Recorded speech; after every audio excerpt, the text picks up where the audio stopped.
నమస్తే, నా పేరు ప్రశాంతి. వై న్యూస్ కు స్వాగతం. ముందుగా హెడ్లైన్స్ చూద్దాం. దానవాయిపేటలో యనమల దివ్య ప్రసాద్ దర్బార్ మత్స్యకారులకు 5,55,00,000 వృత్తి అందజేత. అంబేద్కర్ కోనసీమ జిల్లాలో కార్మిక మంత్రి పర్యటన, సౌర విద్యుత్ వినియోగంపై శిక్షణ ముగింపు సభ.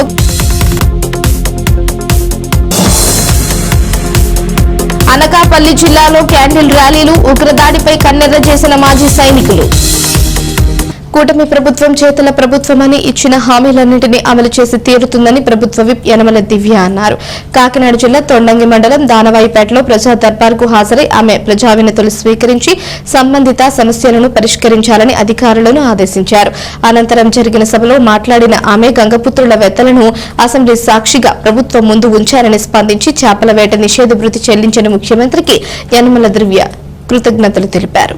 కూటమి ప్రభుత్వంపై నమ్మకంతో ఉండండి. ఇచ్చిన హామీలన్నింటినీ అమలు పరుస్తాం. మీ ఆర్థిక స్వలంబన బాధ్యత కూటమి ప్రభుత్వం తీసుకుందని ప్రభుత్వ విప్ యనమల దివ్య అన్నారు. సీనియర్ నేత యనమల రాజేష్ ఆధ్వర్యంలో తొండంగి మండలము దానవాయిపేటలో నిర్వహించిన ప్రజా దర్బార్కు ఎమ్మెల్యే యనమల దివ్య హాజరయ్యారు. వివిధ శాఖల అధికారులతో నిర్వహించిన ప్రజా దర్బార్కు విశేష స్పందన లభించింది. ప్రజా సమస్యలను చాలా ఓపికగా అడిగి తెలుసుకున్న యనమల దివ్య ప్రజా వినతులను స్వీకరించారు. సమస్యలను త్వరితగతిన పరిష్కరించాలని ఆమె అధికారులను ఆదేశించారు.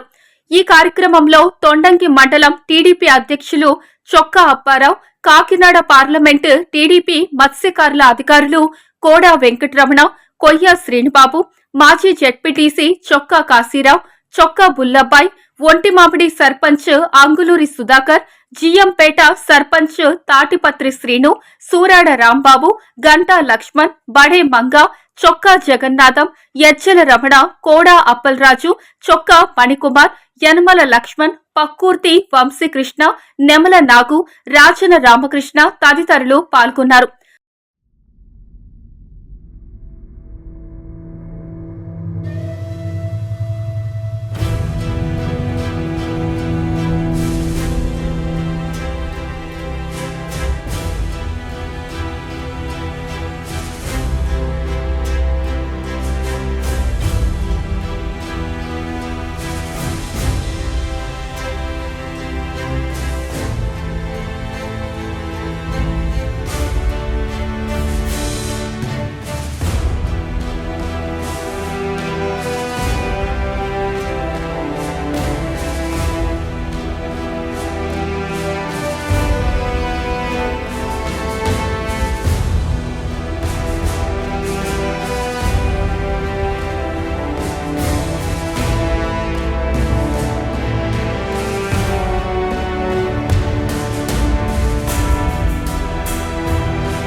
నమస్కారం.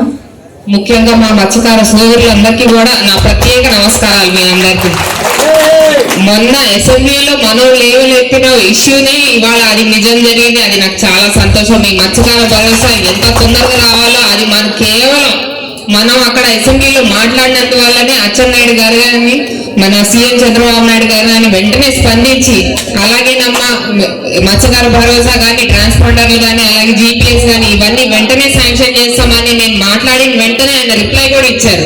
అందుకు వారికి సీఎం గారికి కూడా ధన్యవాదాలు. మన మత్స్యకారులందరి తరఫున కూడా వారికి మన ధన్యవాదాలు. వాళ్ళందరికీ కూడా మత్స్యకారుల సంక్షేమం ఎప్పుడు కూటమి ప్రభుత్వం దృష్టిలో ఉంటుంది. మీ సంక్షేమం కానీ మీ అభివృద్ధి కానీ మొన్న ఎలక్షన్ లో నా గురించి మీరు అందరు చాలా నిలబడ్డారు కాబట్టి నేను ఆ రోజు అసెంబ్లీలో మీ గురించి మాట్లాడడం జరిగింది. ఇలానే మీ సేవ మీ బ్లెస్సింగ్స్ కానీ మాతో ఉంటాయని ఎప్పుడు ఆశిస్తూ ఉంటాను. ఈ పోయిన ఎలక్షన్ లో మీరు ఎలా అయితే చేశారో వచ్చే రానున్న ఎలక్షన్లు అన్ని కూడా మీరు మత్స్యకారులు నాతో నిలబడాలని ఆశిస్తున్నాను. తప్పకుండా ఉంటారని కూడా ఈ మత్స్యకార భరోసా తోటి నాకు ఒక భరోసా వచ్చింది మీరందరూ నాతో ఉంటారని. మీరు ఒకటే చేయవలసింది, కూటమి ప్రభుత్వం మీద మీరు నమ్మకం ఉంచుకోండి. ఇప్పుడు కాకపోయినా ఎప్పుడైనా మీకు అందజేస్తాం. మేము ఇచ్చిన మాట తప్పం. కూటమి ప్రభుత్వం మాట తప్పేదే లేదు. కూటమి ప్రభుత్వం అనేది పేదల ప్రభుత్వం, బడుగు బలహీనల ప్రభుత్వం. ఎప్పుడు వాళ్ళ సంక్షేమం ఆలోచిస్తూనే ఉంటది. కొంచెం లేట్ అయినా పర్లేదు, మన మేనిఫెస్టోలో ఏవైతే ఎలక్షన్ ప్రామిసెస్ ఉన్నాయో అవన్నీ ఒకటి తర్వాత ఒకటి చేసుకుంటూనే వస్తాం. ఇప్పటి వరకు మీరు చూసుంటారు, చాలా మటుకు చేసి వచ్చాం. ఇంకా ఒక 3-4 మిగిలిపోయినాయి. అవి కూడా తప్పకుండా త్వరలోనే వచ్చేస్తాయి అవి కూడా. కాబట్టి మీరు ఒక ఉంచవలసింది నమ్మకం ఒకటే. మా మీద నమ్మకం పెట్టుకోండి. మీ జీవితాలు మా చేతిలో. ధన్యవాదాలు మీ అందరికీ కూడా. మనందరి ప్రియతమ నాయకురాలు, తుని శాసన సభ్యురాలు, గౌరవనీయులు యనమల దివి గారు జానవాయిపేట గ్రామంలో ఈ యొక్క ప్రజా దర్బార్ అనే కార్యక్రమాన్ని పెట్టడం జరిగింది. ఎందుకంటే గతంలో పాలకుల వద్దకే ప్రజలు వెళ్ళేవారు, ప్రజల వద్దకే పాలకులు రావాలనే ఒక ఉద్దేశంతో బాబు గారు, యనమల రామకృష్ణ గారు, పవన్ కళ్యాణ్ గారు వీళ్ళందరూ సూచన మేరకు ప్రజల దగ్గరికి నేరుగా వచ్చి వారి యొక్క సమస్యలు తెలుసుకున్నట్లయితే వారి కష్టసుఖాలు మనకు తెలిస్తే గ్రౌండ్ లెవెల్లో ఫీడ్బ్యాక్ కూడా మనకు వస్తుందని చెప్పి ఆవిడ ప్రతి పంచాయతీలను కూడా ఈ ప్రజా దర్బార్ కార్యక్రమాన్ని పెట్టడం జరుగుతుంది. ప్రజా దర్బార్లో మొన్న 3 days బ్యాక్ మత్స్యకారులకి బ్యాన్ పీరియడ్ లోపల ఇప్పటివరకు రాలేదు. కొద్ది లేట్ అయినా సరే గత పాలకుల హయాంలో 10,000 ఇచ్చేవారు. దాన్ని రెట్టింపు చేస్తూ నారా చంద్రబాబు నాయుడు గారు, పవన్ కళ్యాణ్ గారు, మన పెద్దలు యనమల రామకృష్ణ గారు వీళ్ళందరూ కూడా సూచన మేరకు 20,000 రూపాయలు మొన్న శ్రీకాకుళంలో బాబు గారు ఫీల్డ్లోకి వెళ్ళి అక్కడ మత్స్యకారుల స్థితిగతులు తెలుసుకొని ఆ రోజే అకౌంట్లో వేయడం జరిగింది.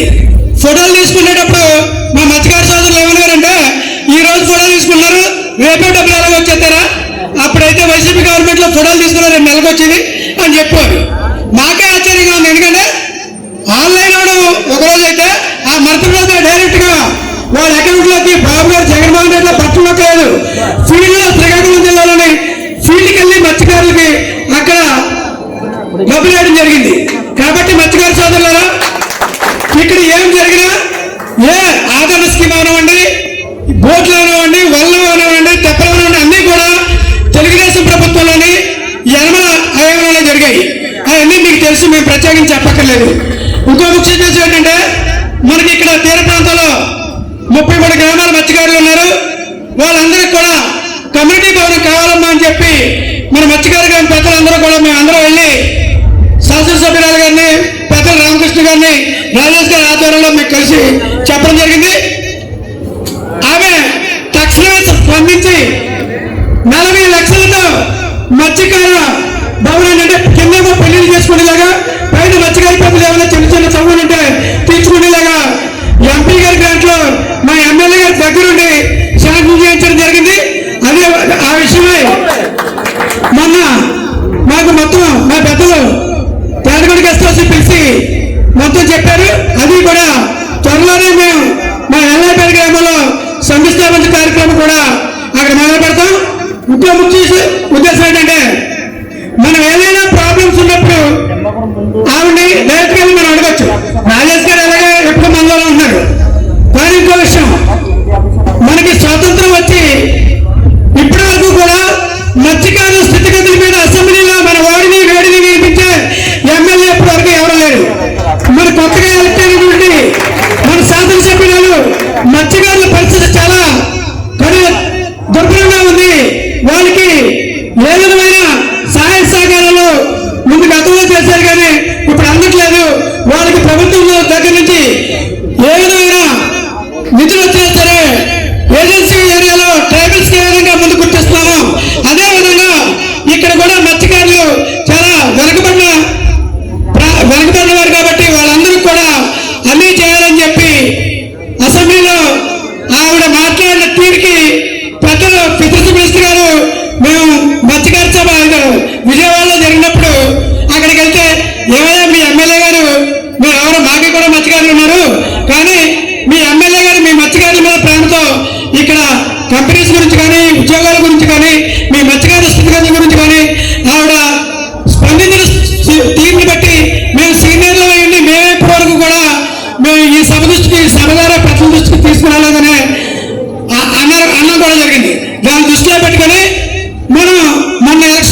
చేశారు. ఎందుకంటే మత్స్యకారులు ప్రజా దర్బార్ సభకు ఇచ్చేసినటువంటి మన తుని ముద్దుబిడ్డ యనమల రామకృష్ణ గారు,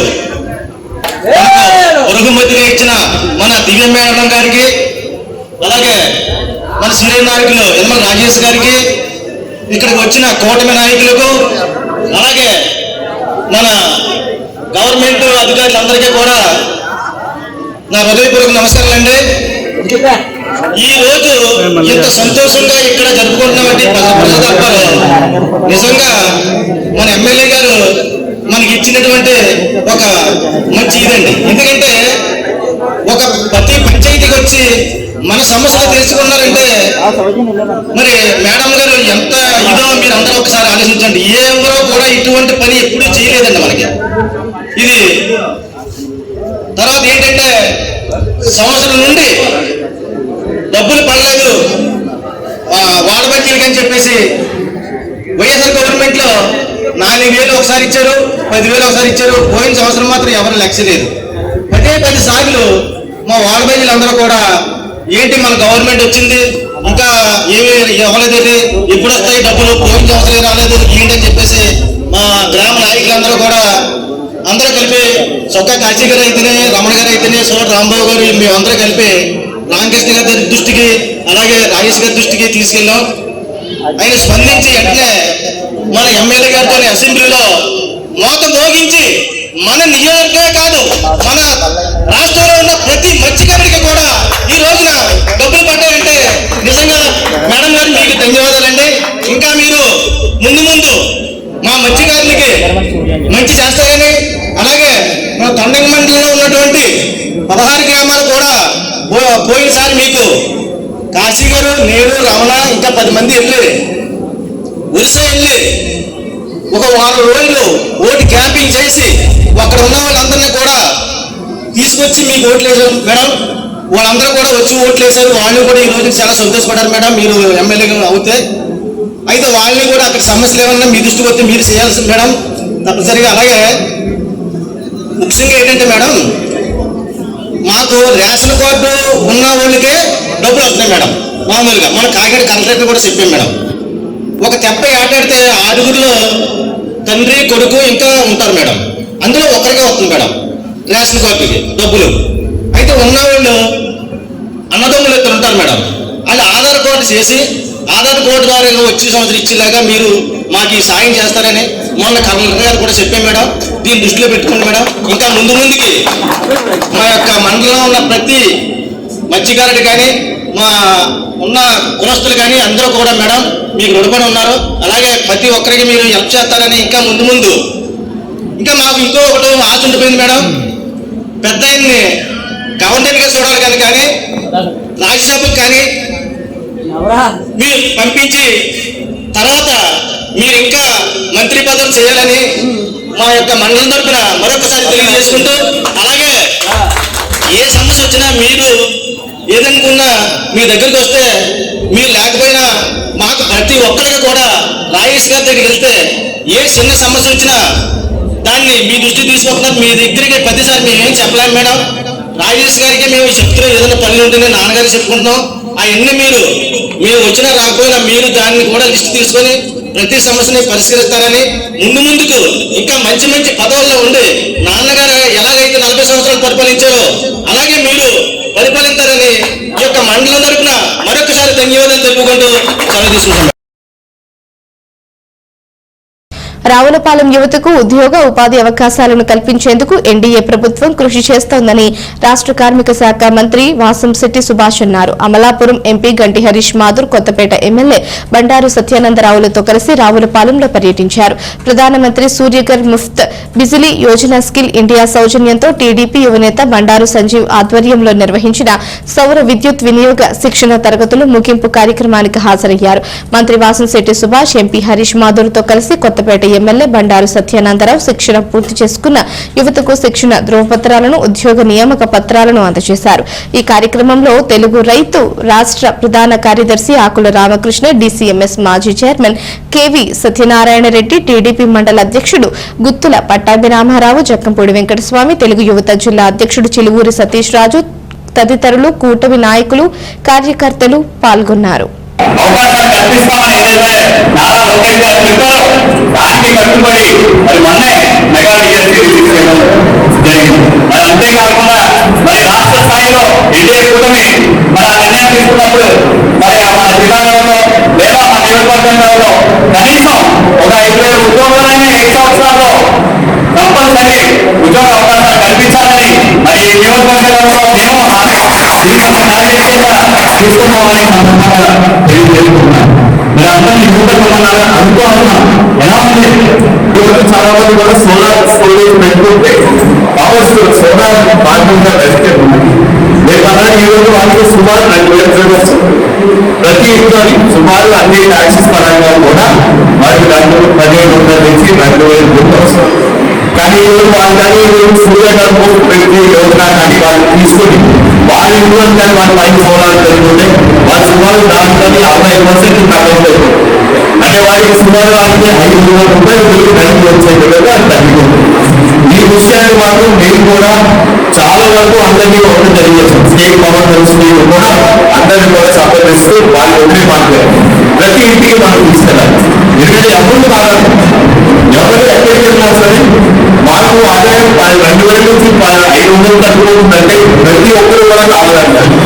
ఈ రోజు మీ అందరూ ఈరోజు సెటిల్ అయ్యారు. మీ అందరూ కూడా ఎందుకంటే ప్రతి ఇంట్లో మీరు ఒక సోలార్ ప్యానెల్ ఏర్పాటు చేయాలంటే మీకు ఎంత పెద్ద ఆదాయం వస్తుంది. ఆ విధంగా కూడా మీ అందరికీ ఒక్కసారి ఆలోచించుకున్నారు. ఎందుకంటే ఈరోజు మీరు ఎంప్లాయీస్ ఆలోచించడం కూడా తప్పు లేదు. దాంట్లో మీరు సొంతంగా పెట్టుకోవాలన్నా కూడా తప్పు లేదు. ఈ అన్నింటినీ కూడా ప్రత్యేకంగా ట్రైనింగ్ చూసిన తర్వాత మీరు ఆల్రెడీ పూర్తయిపోయి కాబట్టి మీకు కాబట్టి ఏ విధంగా ఒక్కసారి ఆలోచించుకోండి. ఎందుకంటే ప్రభుత్వం మాత్రం స్టేట్ అయినా సెంట్రల్ అయినా ఒకే ఒక్క లక్ష్యం మేము ముందుకెళ్తుంది. మా టార్గెట్ ఏంటంటే ఈ 5 సంవత్సరాలు మేము అనుకున్న టార్గెట్ ప్రకారం 50,000 మీరు సోలార్ ప్యానల్ పెట్టాలి. ఖచ్చితంగా ముందు చేసే బాధ్యత లక్ష్యంగా మేము పనిచేస్తామని కూడా ఈ సమావేశంలో నేను తెలియజేస్తున్నాను.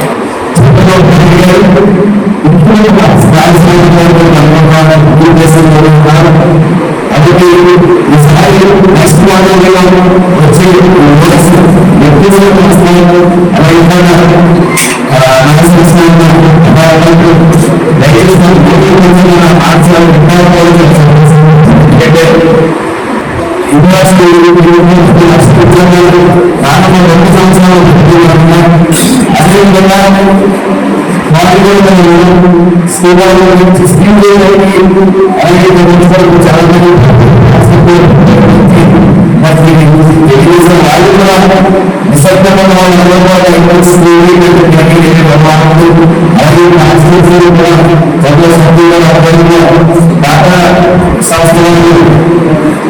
పార్టీ కార్యకర్తలను ఆదుకోవడంలో తెలుగుదేశం పార్టీ ముందు వరుసలో ఉంటుందని ప్రభుత్వ విప్ యనమల దివ్య అన్నారు. ఇటీవల ప్రమాదవశాత్తు రాజుపేటకు చెందిన టీడీపీ కార్యకర్త గింజాల కొండబాబు మృతి చెందాడు. తెలుగుదేశం పార్టీ సభ్యత్వం ఉన్న గింజాల కొండబాబు పార్టీ బీమా పాలసీ క్లెయిమ్ చేశారు. చంద్రన్న బీమా కింద 5 లక్షల రూపాయల చెక్కును ఇవాళ తేటగుంట క్యాంపు కార్యాలయంలో మృతుడి భార్య నాగరత్నంకు ఎమ్మెల్యే యనమల దివ్య అందజేశారు. ఈ కార్యక్రమంలో సీనియర్ నేతలు యనమల రాజేష్, సుర్ల రోవరాజు, ఎంపీపీ బొప్పన రాము, అరికెల నరసింహమూర్తి, రాజుపేట నాయకులు, కార్యకర్తలు పాల్గొన్నారు.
కాశ్మీర్లో పహల్గాంలో పర్యాటకులపై జరిగిన ఉగ్రదాడిని నిరసిస్తూ అచ్యుతాపురం మండలం ఎం జగన్నాథపురంలో క్యాండిల్ ర్యాలీ జరిగింది. సచివాలయం నుంచి సంతబైల వరకు సుమారు కిలోమీటర్ మేర కొవ్వొత్తుల ర్యాలీ నిర్వహించారు. భారత జాతీయ జెండాను చేతబట్టి మాజీ సైనికులు, యువకులు, మహిళలు, పిల్లలు ఉగ్రవాదులకు వ్యతిరేకంగా నినాదాలు చేశారు. ఉగ్రవాది దిష్టిబొమ్మను ఈడ్చుకు వెళ్లి మానవాహారం ఏర్పాటు చేసి ఉగ్రవాది దిష్టిబొమ్మను మహిళలు కర్రలతో కొట్టి దహనం చేశారు. ఈ సందర్భంగా మాజీ సైనికులు మాట్లాడారు. ఈ కార్యక్రమంలో గ్రామ సర్పంచ్ కరెడ్ల బుల్లెమ్మ, మాజీ సైనికులు, మహిళలు, యువకులు పాల్గొన్నారు. గురించి భారత ప్రభుత్వం కూడా మాజీ సైనికులకు కూడా ఆర్డర్ కూడా ఇచ్చింది. చాలా అందరూ కూడా మా జగన్నాథపురం గ్రామానికి సంబంధించిన మినిమం 170 మంది ఉన్నారు. వారందరూ కూడా వాళ్ళకి ఆల్రెడీ వాళ్ళ యూత్ ద్వారా ఇంటిమేషన్ కూడా జరిగింది. దాని గురించి రెడీ అంటే యుద్ధానికి ఏ సమయంలో ఆర్డర్ చేస్తారో వెళ్ళడానికి రెడీ పొజిషన్లో ఉన్నాం. అందరికీ కూడా వాళ్ళ కుటుంబాలకి కూడా ఇంటిమేషన్ జరిగింది. ఖండించే విధానం ఉన్నది. ఎందుకంటే వాళ్ళు మతాలను దృష్టిలో పెట్టుకుని చేశారు పని. ఎందుకంటే అక్కడ హిందువులు అని చెప్పి సపరేట్ పెట్టి వాళ్ళు ఎక్కువగా అందులో మరి శాతం హిందువులు, అది భారత జనాలు, తర్వాత క్రిస్టియన్, ముస్లిం. కానీ ఇందులో ముఖ్యంగా ఏంటంటే భారత జనాలు ఎంత నష్టపోయారో వాళ్ళ ఫ్యామిలీస్, వాళ్ళ కుటుంబాలు అందరికీ కూడా తెలుసు. ఇది భారత ప్రభుత్వం ప్లస్ మన భారత రాజ్యాంగ నిర్మాణ సంస్థగా మన ప్రభుత్వం కూడా మాకు ఖండిస్తుంది. దీన్ని ఖచ్చితంగా ఖండించి తీరాలని చెప్పి అందుకే ప్రతి మాజీ సైనికుడు కూడా వెళ్ళడానికి కూడా రెడీ పొజిషన్లో ఉన్నారు. మా గ్రామంలో మాజీ సైనికులు, యువకులు, మహిళలు కూడా ఈ శాంతియుత ర్యాలీలో పాల్గొన్నారంటే దేశంపై వాళ్ళకున్న భక్తి చాలా ఆనందంగా ఉంది. కానీ ఇలాంటి సంఘటన చేసి పాకిస్తాన్ అనే ఉగ్రవాదులు మాత్రం తొంగలో తొక్కకపోతే ఎప్పుడైనా మన భారతదేశానికి ముప్పేనండి. ఇలాంటి సంఘటన కనీసం వాళ్ళు అప్పుడప్పుడు ఒకసారి చేయడం, చివరిలో ఇచ్చేస్తారంటే ఏదో తప్పని రాయబారానికి రావడం జరుగుతుంది. కానీ మోదీ గారి నాయకత్వంలో చాలా స్ట్రాంగ్గా ఉంది. అది ఏ డిసిజన్ తీసుకోవడం మోదీ గారు సిద్ధంగా ఉన్నారు.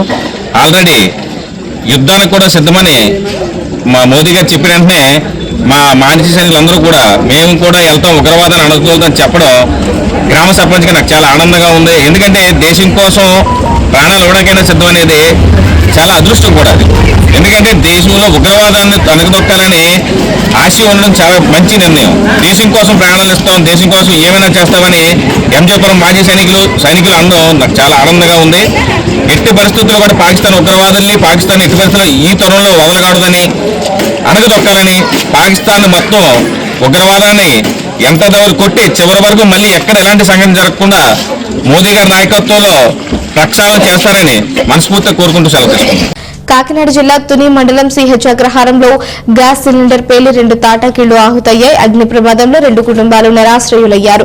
₹1,00,000 నగదు ఆహుతి అయింది. బాధితులు కట్టుబట్టలతో మిగిలారు. ఎమ్మెల్యే యనమల దివ్య ఆదేశాలపై సీనియర్ నేతలు సుర్ల లోవరాజు, యనమల లక్ష్మణరావు, ఎంపీపీ బొప్పన రాము, స్థానిక నాయకులు బాధితులను పరామర్శించి బియ్యం అందజేశారు. తుని మండలం దొండవాక పంచాయతీ సిహెచ్ అగ్రహారంలో అగ్ని ప్రమాదం సంభవించింది. ఈ ప్రమాదంలో 2 తాటాకు ఇళ్లు దగ్ధమయ్యాయి. ఓ ఇంట్లో ₹1,00,000 నగదు ఆహుతయింది. అగ్ని ప్రమాదంలో బాధితులు కట్టుబట్టలతో మిగిలారు. సంఘటన తెలిసిన వెంటనే మాజీ సర్పంచ్ గంట్ల చంటి బాధితులు పరామర్శించారు. అన్ని విధాలా ఆదుకుంటామని హామీ ఇచ్చారు.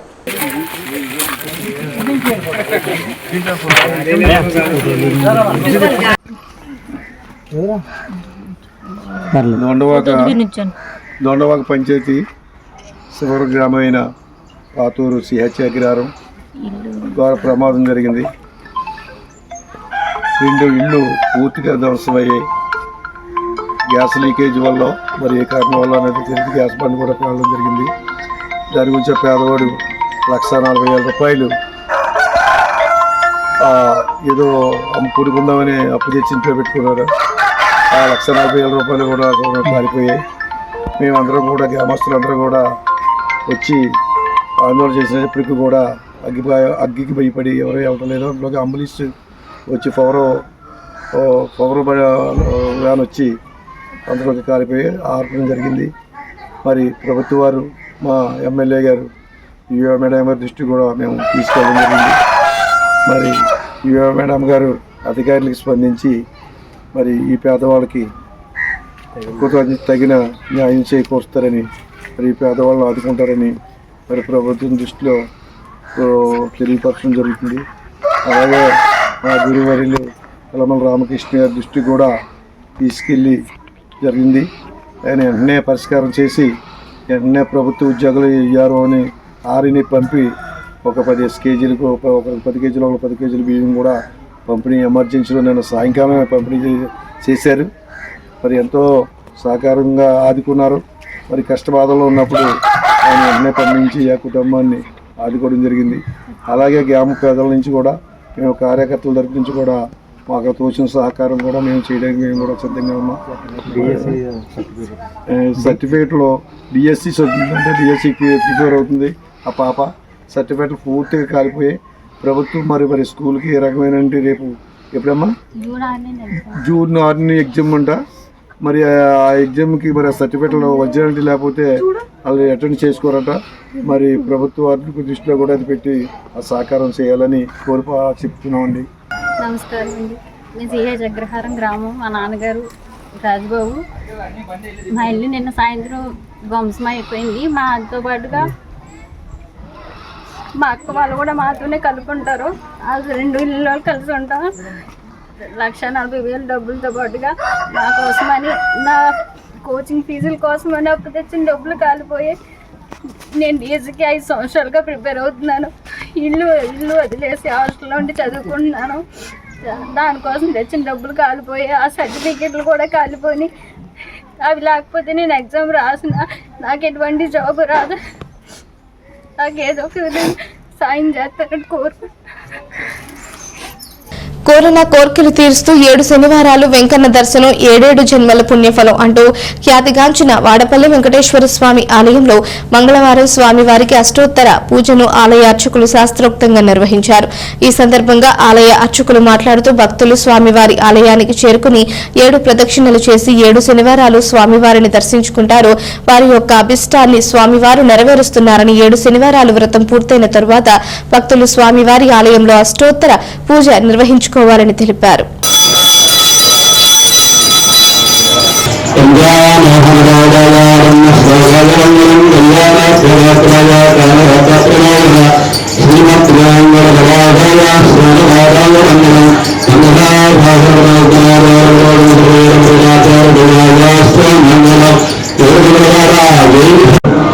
వాడపల్లి సంస్థానే బ్రహ్మాండే నస్తరించిన వెంకటేశ సమోదేవ నమృతో భవిష్యతి పూర్ణమా వెంకటేశాయ.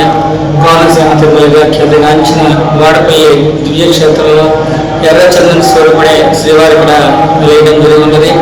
పూర్వం సనక సనందన మహర్షులందరూ కూడా తపమాచరించుకుంటూ కలి ప్రభావం వల్ల ఈ యొక్క కలియుగంలో ధర్మహీనమవుతున్న సందర్భాన్ని పురస్కరించుకుని వైకుంఠంలో ఉన్న శ్రీమన్నారాయణ తోటకు వెళ్ళి నారద మహర్షి మొదలైన ఋషులందరూ కూడా స్వామివారిని వేడుకోవడం జరుగుతుంది. కలి ప్రభావం వల్ల ప్రజలందరూ కూడా అనేకమైన ఇంటి బాధలు కలుగుతున్నాయి. వాటిని రక్షించడానికి కరుణామయం చెప్పండి స్వామి అని చెప్పి స్వామివారిని వేడుకుంటే అప్పుడు స్వామి కలియుగంలో అత్యాస్వరూపంగా శేషాచలం మీద మరియు నౌకాపురము అనబడే ఈ యొక్క వాడపల్లి దివ్యక్షేత్రంలో ప్రత్యక్షంగా వేయడం జరుగుతుందని చెప్పి చెప్పడం జరుగుతున్నది. తదుపరి ఈ యొక్క సనక సనందన మహర్షులందరూ కూడా ఈ గోదావరి పుట్టిన ప్రదేశమైన నాసికాత్రయమగం వద్ద తపమాచరించుకుంటున్న సమయంలో స్వామి చెప్పిన విధంగా అక్కడ ఎర్ర చందన రూపంలో స్వామి వెలయడం జరిగి ఉన్నది. అది క్రమంగా వాళ్ళందరూ కూడా తపమాచరిస్తూ ఆ యొక్క తపోబలాన్ని స్వామివారికి అర్చన చేసుకుంటూ అక్కడ ఉంటున్న సమయంలో స్వామి యొక్క ప్రేరణ చేత వారు ఆ యొక్క లక్ష్మీ సమేతమైన శ్రీ వెంకటేశ్వర స్వామి వారిని ఒక చందన వృక్ష పీఠంలో పెట్టి ఈ నదీ గర్భంలో వదలడం జరుగుతుంది. కాలక్రమేణా సుమారు 1360 కిలోమీటర్లు ప్రయాణం చేసి ఈ నౌకాపురమాన పడే వాడపల్లి దివ్యక్షేత్రంలో విసురు దినంలో కప్పబడడం జరుగుతూ ఉన్నది. ఆ సమయంలో స్వామి ఒక వృద్ధ బ్రాహ్మణి కళ్ళకి వచ్చి అపరాహ్న సమయంలో ఒక గరుడ పక్షి ఇక్కడ సంచరిస్తూ ఉంటుంది. ఆ సమయంలో కనుక మీరు వెళ్ళి చూస్తే నేను ఇక్కడ అవతరించడం జరుగుతుందని చెప్పి సూచించడం జరుగుతుంది. అలాగే మరునాడు గ్రామస్తులందరూ కూడా సుచరిత భూమిలో గౌతమి నదీ స్థానం ఆచరించి ఆ యొక్క గరుడ పక్షి వారిని చూడ తప్పితే ఒక చందన వృక్ష పేటలో స్వామి అమ్మవారు కూడా లభించడం జరుగుతుంది. అప్పుడు నారద మహర్షి వచ్చి గతంలో జరిగిన వైకుంఠంలో జరిగిన విధానంతా కూడా ఈ యొక్క గ్రామ ప్రజలకు వివరణ చేసి అక్కడే 7 ప్రకారాలతో కూడిన దివ్యమైన ఆలయాన్ని నిర్మించడం జరిగింది. తదనంతరం కాలక్రమేణా ఈ యొక్క బ్యారేజ్ కట్టడం, గోదావరి కోతకు గురవడం వల్ల కొన్ని వందల సంవత్సరాల క్రితం నదీపాతం అవుతున్న సమయంలో మరలా ఆ యొక్క దేవాలయాన్ని పెనుపూర్తి గజేంద్రుడైన అగ్నికుల క్షత్రియ ఇప్పుడు మనం చూస్తున్న ప్రదేశంలో పునః నిర్మించడం జరిగి ఉన్నది. ఆనాటి నుంచి కూడా నేటి వరకు కూడా అనేక వందల వేల మంది దాతల సహకారంతో మరింతగా దినదినము అభివృద్ధి చెందుతూ కోనసీమ తిరుమలగా ఇలా వైకుంఠపురంగా నిరంతరము కూడా భక్తులతో కిటకిటలాడుతూ స్వామి యొక్క అనుగ్రహాన్ని పొందుతూ ఉన్నాం మనం. అలాగే 7 శనివారములు 7 ప్రదర్శనలో స్వామి యొక్క దివ్యమైన అనుగ్రహంతో ఈ యొక్క 7 వారములు ఆచరించి స్వామి యొక్క ప్రదర్శన చేసి అర్చనాది కైంకర్యాన్ని నిర్వర్తించుకుంటే మన యొక్క కోరికలు ధర్మబద్ధమైన కోరికలు తప్పకుండా నెరవేరుతాయని చెప్పి దానికి అనుగుణంగానే ప్రతి శనివారం కూడా సుమారు 50 నుంచి 60 వేల మంది భక్తజనం శ్రీవారిని దర్శించుకుంటూ ఈ రకంగా స్వామి యొక్క అనుగ్రహాన్ని పొందుతూ ఉన్నారు. ఓం నమో వెంకటేశాయ. వార్తలు ముగించే ముందు హెడ్లైన్స్ మరోసారి. దానవాయిపేటలో యనమల దివ్య ప్రసాద్ దర్బార్ మత్స్యకారులకు 5,55,00,000 భృతి అందజేత. అంబేద్కర్ కోనసీమ జిల్లాలో కార్మిక మంత్రి పర్యటన, సౌర విద్యుత్ వినియోగంపై శిక్షణ ముగింపు సభ.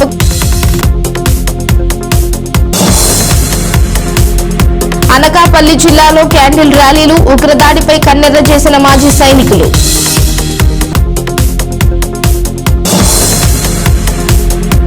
యోగా సాధకులకు సర్టిఫికేట్లు బహూకరించిన యనమల దివ్య, అందరూ యోగాను అనుకరించాలని పిలుపు. ఈ వార్తలు ఇంతటితో సమాప్తం. తిరిగి ప్రసారమయ్యే వై న్యూస్ లో మళ్ళీ కలుసుకుందాం. అంతవరకు సెలవు. నమస్కారం.